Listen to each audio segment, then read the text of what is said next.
Hello दोस्तों, Dalip Hindi shorthand classes में आपका हार्दिक स्वागत है। दोस्तों, आज की डिक्टेशन दैनिक जागरण की संपादकीय डिक्टेशन है। डिक्टेशन की गति 120 शब्द प्रति मिनट होगी। डिक्टेशन स्टार्ट करते हैं 5 सेकंड बाद।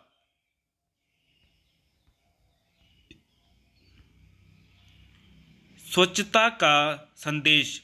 15 दिनों तक चले स्वच्छता ही सेवा अभियान में करोड़ों लोगों के सम्मिलित होने और 8.5 लाख से अधिक स्थानों पर सफाई किए जाने का आंकड़ा उत्साहित करने वाला है।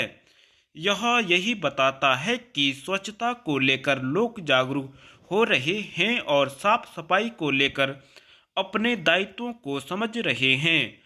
15 दिनों के स्वच्छता अभियान के अंतर्गत गांधी जयंती के एक दिन पहले यानी 1 अक्टूबर को साफ सफाई के लिए 1 घंटा देने की प्रधानमंत्री ने जो अपील की थी वह भी प्रभावी दिखी। इस अपील के चलते जिस तरह देश भर में नेताओं, अधिकारियों के साथ आम लोगों और विशेष रूप से छात्रों समेत करोड़ों लोगों ने सार्वजनिक स्थलों पर साफ सफाई में सहयोग दिया, उससे यही पता चलता है कि प्रधानमंत्री की बात लोगों को प्रभावित और प्रेरित करती है। इससे उनकी लोकप्रियता भी रेखांकित होती है। स्वच्छता ही सेवा अभियान का प्राथमिक उद्देश्य साफ सफाई को लेकर सामुदायिक भागीदारी को बढ़ावा देना और स्वच्छ पड़ोस, गांव, कस्बे एवं नगर के महत्व को बल देना था। इस अभियान का एक अन्य उद्देश्य सफाई कर्मचारियों यानी सफाई मित्रों के कल्याण पर विशेष ध्यान देना भी था। निस्संदेह सफाई कर्मचारी सराहना और सम्मान के पात्र बनने चाहिए। वे एक बड़ी जिम्मेदारी का निर्वाह करते हुए देश को स्वच्छ बनाने का काम कर रहे हैं। उनके कल्याण को लेकर जितना सजग संबंधित विभागों और सरकारों को रहना चाहिए, उतना ही समाज को भी। यह ठीक है कि स्वच्छता ही सेवा अभियान से लोगों ने साफ सफाई को लेकर रुचि दिखाई, लेकिन यह समझा जाना चाहिए कि स्वच्छता के प्रति सदैव सजग रहने की आवश्यकता है। वास्तव में यह सामूहिक दायित्व है और उसका परिचय केवल किसी विशेष दिन अथवा सप्ताह या पखवाड़े में ही नहीं दिया जाना चाहिए। यह हमारे दैनिक जीवन का हिस्सा बनना चाहिए।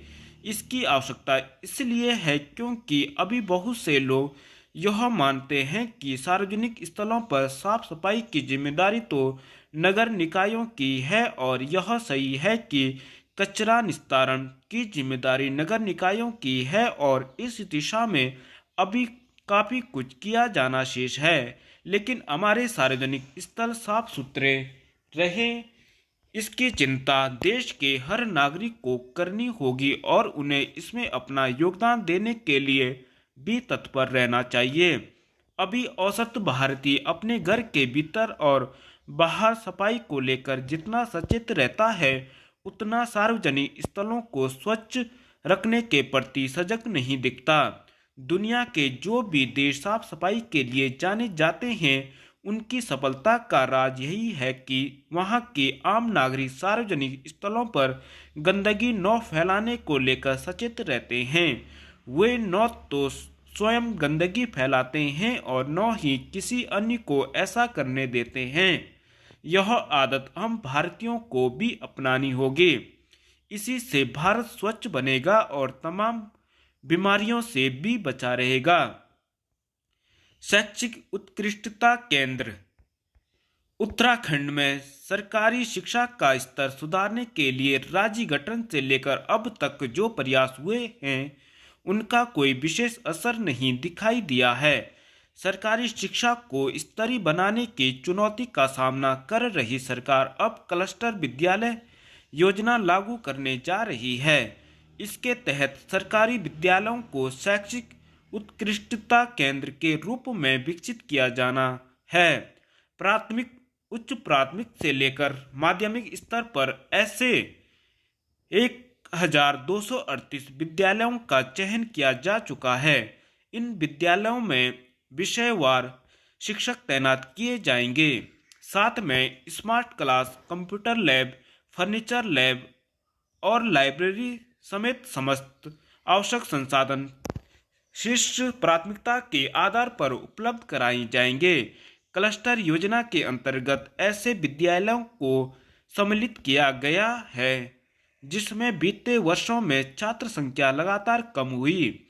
अब आसपास के कम छात्र संख्या वाले विद्यालयों को नजदीकी पठन पाठन के दृष्टि से अच्छे विद्यालय में समायोजित किया जाएगा। साथ ही उस विद्यालय को समस्त सुविधाओं से लैस किया जाएगा। प्राथमिक स्तर पर 603 राजकीय और 76 राजकीय उच्च प्राथमिक विद्यालयों को क्लस्टर योजना में लिया गया है। इसी प्रकार माध्यमिक स्तर पर 1520 राजकीय इंटर कॉलेजों को मिलाकर 559 क्लस्टर विद्यालय बनाए जाएंगे। सरकार का प्रयास शिक्षा की गुणवत्ता में सुधार और विद्यार्थियों को समस्त सुविधाएं उपलब्ध कराने की है। इस योजना से विभागीय संसाधनों की बचत होगी, उन्हें बेहतर तरीके से उपयोग में लाया जा सकेगा। सरकार की योजना अच्छी है, लेकिन इसे धरातल पर उतारने के लिए ईमानदारी से प्रयास करने होंगे। समय के साथ योजना का विस्तार करते हुए अन्य विद्यालयों को भी इसमें शामिल करना होगा। कोई भी योजना तभी सफल होती है जब उसका क्रियान्वयन अच्छा हो। इस मोर्चे पर विशेष ध्यान देना होगा। धन्यवाद।